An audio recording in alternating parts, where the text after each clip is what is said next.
دنیا سے جتنا زہر ہمیں ملتا ہے ہمیں پتہ ہی نہیں چلتا کہ کب وہ زہر ہم اپنوں کو مارنے کے لیے استعمال کرنے لگ جاتے ہیں۔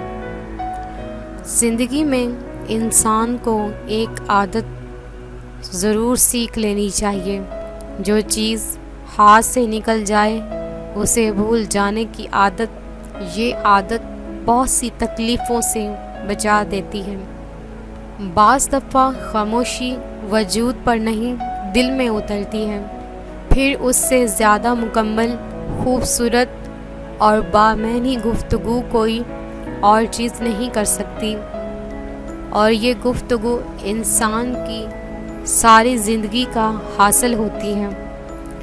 اس گفتگو کے بعد ایک دوسرے سے کبھی دوبارہ کچھ کہنا نہیں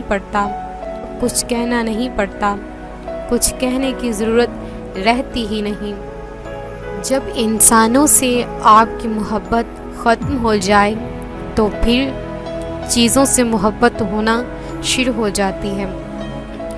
انسان کی سب سے بڑی خاصیت یہی ہے کہ وہ بھولتا نہیں ہے، نہ برائی، نہ اچھائی، نہ کمظرفی، نہ اثار، نہ بیماری، نہ احسان، نہ عزت اور نہ دولت۔ ہمارے ہونے یا نہ ہونے سے صرف ہمیں فرق پڑتا ہے، صرف ہمارا کردار ختم ہوتا ہے۔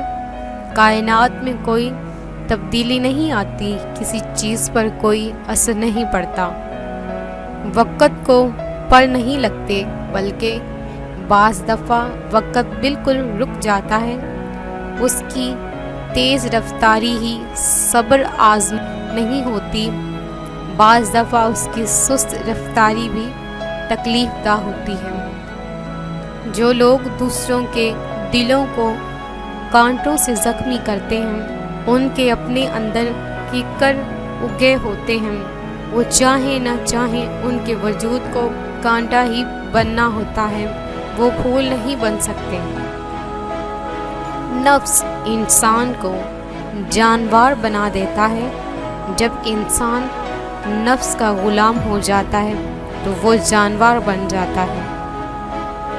پہلے اپنے ہاتھ سے بنائے ہوئے بت سے پیار ہو جاتا ہے، پھر اپنے آپ سے عشق ہو جاتا ہے، پھر اپنے آپ کو آدمی کامل سمجھنے لگتا ہے۔